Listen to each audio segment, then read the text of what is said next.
Isa ngang nakakapanabik na eksena ang mangyari sa Batang Quiapo. Lalo ngayon nalalabas na rin si Andrea Brillantes dito nga sa episode ng Batang Quiapo. At dito'y malalaman natin kung kaaway ba o talagang kakampi nga ni natanggol itong si Andrea Brillantes.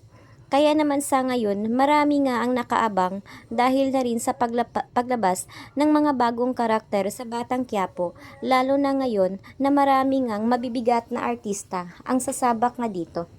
At dito'y makikita na nga natin sa eksena na ito ngang si Andrea Brillantes bilang Fatima ay magiging isang kabit nga dito nga sa bigating politiko na pinapangunahan nga ni Jake Cuenca.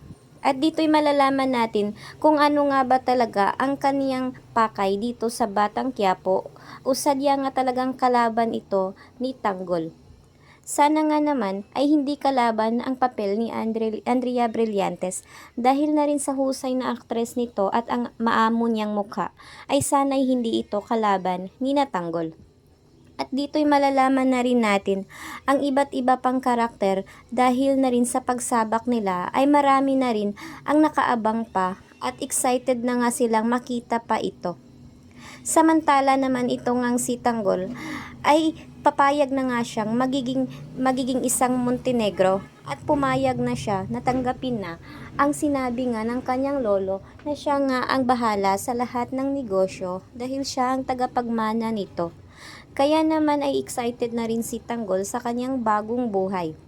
Sana naman nga ay itong si Tanggol ay doon natitira sa mansyon at hindi na doon kina Diva.